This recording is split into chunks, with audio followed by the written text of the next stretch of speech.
And be prepared for Guardians of the Galaxy Volume 3 spoilers ahead.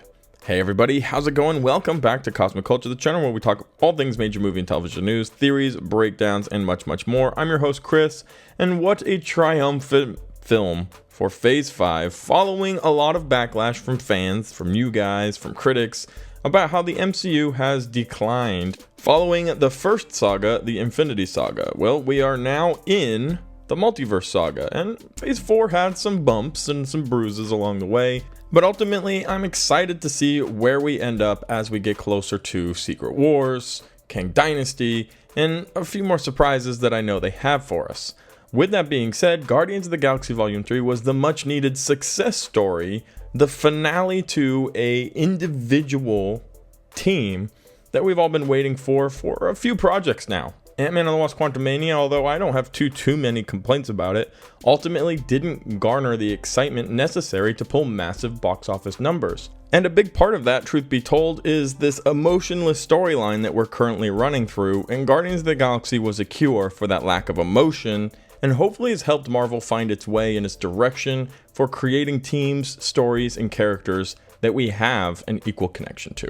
Today we're going to be talking about the post-credit scenes, however, so if, like I mentioned at the very beginning of the video, you aren't trying to hear what happened, I'm giving you a second opportunity to back out now. If you haven't already, consider subscribing and turning on that notification bell so you don't miss out on any of our other major movie and television news updates. You can also follow me on my other socials, Instagram at Chris M. Rosser and Twitter at TheCultureChris. Links to both of those can be found in the description down below. So I'm going to start with the mid post-credit scene, because I actually think this was the more important one, although the actual post-credit scene has some very important details that we can certainly discuss. But let's start talking about the Guardians of the Galaxy moving forward. As we've all heard, and as we witnessed in this third movie, James Gunn is done. He's moving on to his role as president of DC Studios, or co-president of DC Studios.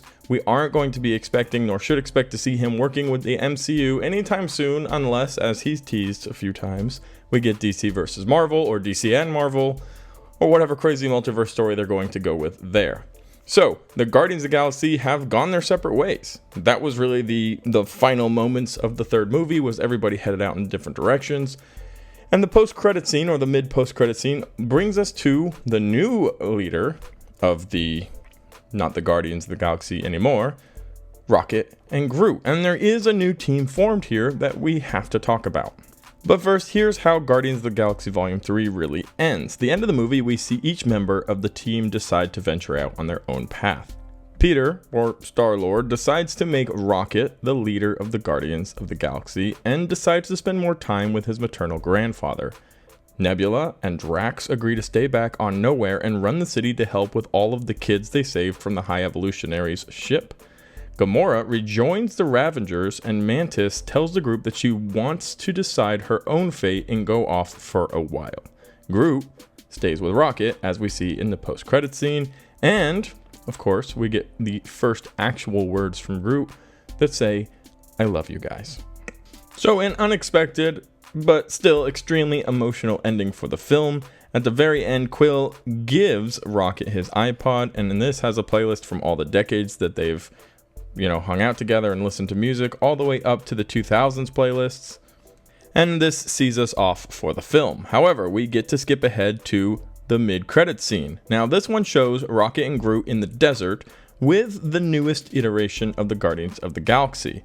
This group, which now consists of Kraglin, Cosmo the Space Dog, Adam Warlock, and Phyla-Vell, are seen waiting as a horde of aliens approaches a desert village. They then play Come and Get Your Love, which is really what kicked off Guardians of the Galaxy. And there we are, a new team, a new group has been formed. And Rocket, as James Gunn has told us several times, has become the center of that. Now, James Gunn has told us on occasion that Rocket was actually the protagonist of Guardians of the Galaxy. He is the central character. So to see that role be fulfilled, whereas with Star-Lord there, we were seeing a little bit of tug-of-war of who's actually in charge, whose ship, who's driving, who calls the shots.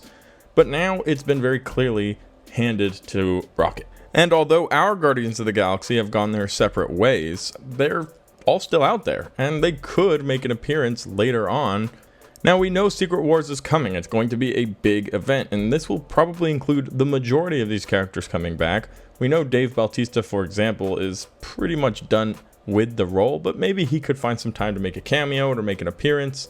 And all of them, quite frankly, have an opportunity to return and to continue on what has been this Guardians of the Galaxy legacy, even for just a short moment. Now, we also know moving forward that the Guardians are hopefully going to have their own movie, the new Guardians, with Adam Warlock, Phyla-Vell, and an overall very interesting story. Now, I want to dive into Phyla-Vell very briefly because she's definitely one of the biggest question marks, one of the biggest enigmas moving forward with the new Guardians of the Galaxy. In the comics, Phyla-Vell is the offspring of a Kree warrior, who you all may know as Mar-Vell, and the connection to the rest of the MCU potentially, she is known for using the quantum bands in the comics, the very same quantum bands that we presume are being referred to in Miss Marvel. So if there are any comic book connections to the MCU from Phyla-Vell, we would potentially expect to see some of that quantum band connection further down in the MCU, potentially even as early as the Marvels, in either a post-credit scene, a quick moment, or some type of statement that is made that will really start to connect these characters to the future of the MCU. But a new Guardians team has been formed, but there's still a little bit more excitement, as the final post-credit scene shows us Chris Pratt, Star-Lord, hanging out with his maternal grandfather. And yeah, there's one really good little Easter egg talking about the Christmas special, the tell-all of Kevin Bacon, going on and explaining about how he was abducted by aliens. But even more important than this heartwarming moment where Peter finally gets to be a normal person for maybe the first time in his entire life, the screen fades to white and says, "The legendary Star-Lord will return."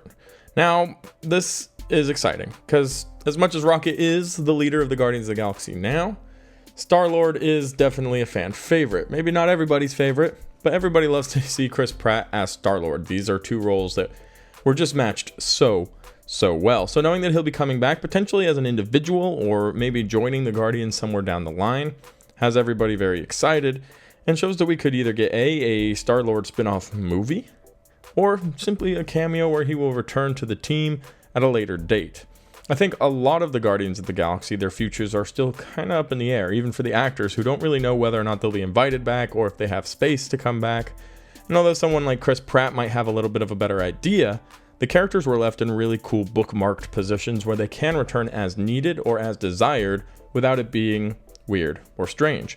And there was an emotional sacrifice all the same. Somebody didn't have to die in order for us to feel like, well, we're really sad now. This is over. So I think it was put together very, very well. Overall, the movie, the ending, the story, the bad guy was very convincing.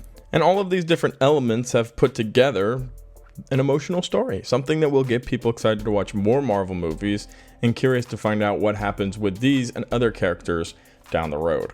We need more of this, Marvel. Keep it going and keep it coming. But let me know what you think about the future of the Guardians of the Galaxy, the future of Star-Lord, and any other characters who showed up in Guardians of the Galaxy Volume 3. Thank you guys so much for watching to the very end of the video. If you found it helpful, useful, or entertaining, consider subscribing and turning on that notification bell. And I'll be sure to catch all of you guys in the next one right here on Cosmic Culture.